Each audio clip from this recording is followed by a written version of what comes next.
Hello everyone, আসসালামু আলাইকুম। নতুন একটি রেসিপিতে সবাইকে স্বাগতম। আজকে তৈরি করে দেখাবো দুধে ভিজানো পাকন পিঠা রেসিপি।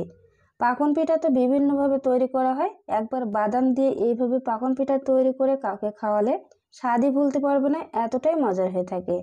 কোনো রকম ছাঁচ ছাড়াই হাতে ডিজাইন করে দেখাবো। মাত্র 1 কাপ ময়দা দিয়ে শীতের সেরায় পাকন পিঠা তৈরি করে নিতে পারেন। মুখে দিলেই কিন্তু মিলে যাবে, এতটাই নরম তুলতুলে হয়ে থাকে। তো চলুন তাহলে দেখে আসি কিভাবে খুব সহজে এই পিঠা তৈরি করা যায়।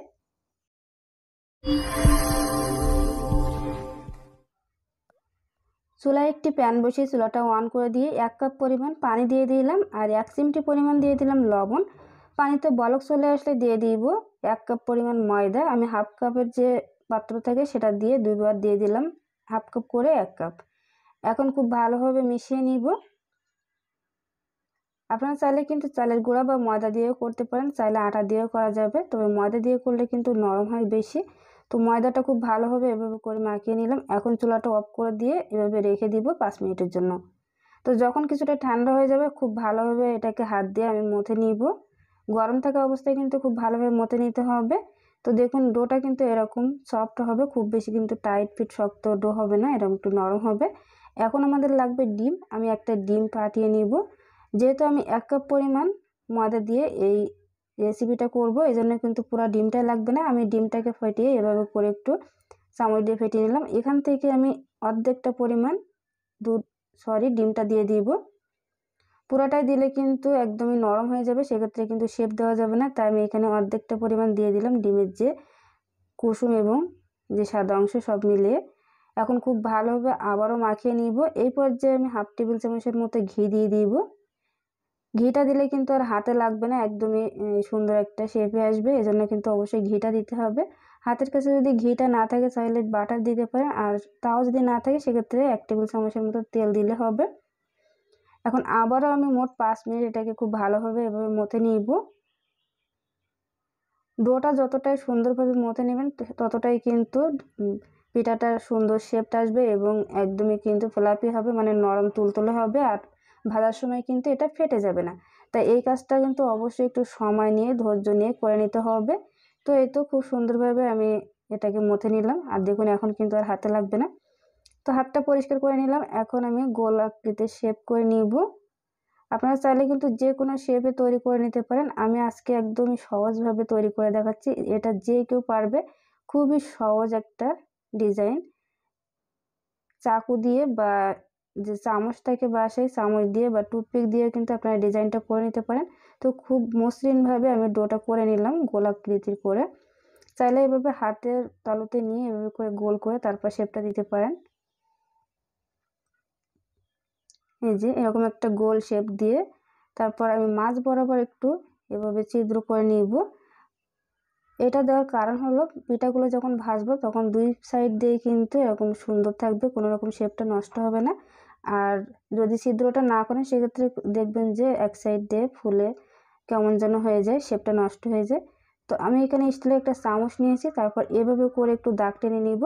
আর অবশ্যই কিন্তু দাগটা উপর থেকে নিচ পর্যন্ত নিয়ে যাবেন, তাহলে কিন্তু ভাজার সময় মানে এই পিঠাটার শেপটা কিন্তু দুই পাশে হবে। তাহলে উপর নিচে যদি শেপটা একই হয় সেক্ষেত্রে কিন্তু ভাজার সময় এটা ফুলে যাবে না বা ফেটে যাবে না। এই কাজটা কিন্তু আপনারা অবশ্যই করার চেষ্টা করবেন। তো আমি এভাবে করে দাগ টেনে নিব। চাইলে কিন্তু এই যে ডিজাইনটা করছি এভাবে ডিজাইনটা রাখতে পারেন। অলরেডি কিন্তু পাকন পিঠার একটা রেসিপি আমার চ্যানেলে দেওয়া আছে, চাইলে দেখে নিতে পারেন। ডিসক্রিপশন বক্সে লিঙ্কটি দিয়ে দিব, সেখান থেকে দেখে নেবেন।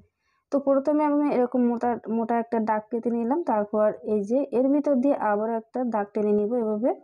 দেখুন, আর আমি কিন্তু একটু ডিপ করে শেপটা দিয়ে দিচ্ছি। অবশ্যই কিন্তু ডিপ করে শেপটা দিয়ে দিবেন, তাহলে কিন্তু ভাজার পরেও সুন্দর এরকম শেপটা থাকবে। এই যে একদমই চিকন টাইপের যে ডিজাইনটা সেটা আমি দিয়ে দিলাম, মানে মাঝ বরাবর আমি আবারও কিন্তু একটা দাগ টেনে দিয়েছি। আর যদি দাগ টেনে না দেন সেক্ষেত্রে কিন্তু ডিজাইনটা সুন্দর দেখা যায়, বাট আমার মনে হচ্ছিলো যে আজকে আমি এরকম ডিজাইন করে রাখবো, এই জন্য এভাবে করে পিঠার ডিজাইনটা করে নিলাম। দেখুন ছোট বড় সবাই কিন্তু একবার দেখলে এই ডিজাইনটা করে নিতে পারে, একদমই সহজ। চাইলে কিন্তু টুথপিক দিয়ে আপনারা ডিজাইনটা করে নিতে পারেন। টুথপিক দিয়ে আমি করে দেখাবো। তার অবশ্যই কিন্তু মাঝ বরাবর এই ছিদ্রটা রাখবেন, ভাজার ক্ষেত্রে কিন্তু আপনাদেরই সুবিধা হবে। তো এটা তৈরি করে নিলাম একটা পিঠা। আর কত সুন্দর হয়েছে আমি একটু ক্লোজ করে দেখিয়ে দিই। এখন বাকি আরেকটা পিঠা আমি টুথপিক দিয়ে করে আপনাদেরকে দেখিয়ে দিচ্ছি, একদমই কিন্তু সহজ। সেমভাবে এভাবে করে মাছ বরাবর একটা করে দাগ টেনে নিব। একবারে যদি চিকন টাইপের দাগ কেটে নিতে চাই সেক্ষেত্রে কিন্তু শেপটা সুন্দর আসবে না, এই জন্য আমি প্রথমে এভাবে একটু দাগ টেনে নিয়েছি, তারপর মাছ বরাবর এভাবে করে দাগ টেনে দিব। দেখুন খুব সহজেই কিন্তু ডিজাইন করে নিলাম। তো সেমভাবে আমি বাকি যে ডিজাইন সেগুলো করে নেব। আর আপনারা চাইলে কিন্তু বিভিন্নভাবে ডিজাইনটা তৈরি করে নিতে পারেন। দেখেন মাঝখানে যে পিঠাটা আছে এটা কিন্তু আমি ডিজাইনটা এভাবে রেখেছি, চাইলে এটাও করে নিতে পারেন। এখন ভেজে নেওয়ার পালা। চাইলে কিন্তু বেশি করে বানিয়ে নিতে পারেন। তো এখন ভেজে নিব। অবশ্যই কিন্তু পর্যাপ্ত পরিমাণ তেল দিয়ে এটা ভেজে নিতে হবে। আর চুলার আঁচটা কিন্তু মিডিয়াম রেখে তারপর ভাজতে হবে। খুব বেশি গরম তেলে কিন্তু দিলে উপরে কালার চলে আসবে। আজকের পিঠাগুলো আমি খুব বেশি একটা কালার করব না, এই জন্য কিন্তু চুলার আঁচটা মিডিয়াম রেখে 4 থেকে 5 মিনিট সময় নিয়ে এটাকে ভেজে নিব। আপনি যদি কালার করতে চান তাহলে কিন্তু লাস্টের দিকে একটু চুলার আঁচটা বাড়িয়ে দিয়ে কালার করে ভেজে নিতে পারেন। আর কিছুক্ষণ পরে এগুলো কিন্তু নিজে থেকে তেলের উপরে ভেসে উঠবে আর অনেকটাই কিন্তু ফুলে ডাবল হয়ে যাবে। দেখুন অনেকটাই কিন্তু ফুলে বড় হয়ে এসেছে পিঠাগুলো। তো 5 মিনিটের মতো ভেজে আমি এখন তেল ঝরিয়ে উঠিয়ে নিব। যেহেতু পিঠাগুলো দুধে ভেজাবো এই জন্য দুধের প্রিপারেশনটা করে নিব। এখানে আমি হাফ কেজি পরিমাণ লিকুইড দুধ নিয়েছি, মানে 3 কাপ পরিমাণ। এখন 3টা এলাচ দিয়ে দিব। আর পিঠাগুলো ভাজার পরে কিন্তু কিছুটা কালার এরকম আসে। এখন আমি এখানে বাদাম নিয়ে নিলাম, কাঠবাদাম, পেস্তা বাদাম, কাজু বাদাম এবং চীনা বাদাম। এইগুলোকে আমি 1 টেবিল চামচ গুঁড়া দুধ দিয়ে পেস্ট করে নিব। তো এই তো পেস্ট করে নিলাম। আমি এখানে কিন্তু 1 টেবিল চামচ গুঁড়া দুধ দিয়েছি। গুঁড়া দুধটা দিলে কিন্তু খেতেও ভালো লাগে আর স্বাদটা অনেক সুন্দর আসে। আর বাদাম দিলে তো কোনো কথাই নেই। আর 1 চিমটি পরিমাণ আমি লবণ দিয়েছিলাম। আর দুধটা কিন্তু জাল করে আমি কিছুটা ঘন করে নিয়েছি, 5 মিনিট মতো জাল করে নিয়েছিলাম। তো চুলার আঁচটা অফ করে দিয়ে দুধটাকে কিছুটা ঠান্ডা করে তারপর আমি এই যে মিষ্টিগুলো মানে পিঠাগুলো দিয়ে দিব। পিঠাটা কিন্তু কুসুম গরম আছে আর দুধটা কিন্তু অনেকটাই গরম আছে, এই পর্যায়ে আমি দিয়ে দিলাম। এখন এটাকে ঢাকনা দিয়ে ঢেকে অপেক্ষা করব 3 থেকে 4 ঘন্টার জন্য। সব থেকে ভালো হয় সকালে বানিয়ে রাত্রে খাওয়া বা রাতে বানিয়ে সকালে খাওয়া, সেটাই কিন্তু সব থেকে বেশি ভালো হয়। তো এটাকে আমি ঢাকনা দিয়ে ঢেকে মানে আমি এটা প্রায় 11টার দিকে বানাই এবং সকালে আপনাদেরকে দেখিয়ে দিচ্ছি। মাশাআল্লাহ করে দেখুন দুধটা কিন্তু অনেকটাই টেনে নিয়েছে আর কালারটা কিন্তু চেঞ্জ হয়ে এসেছে, পিঠাগুলো কিন্তু ফুলে ডাবল হয়ে এসেছে।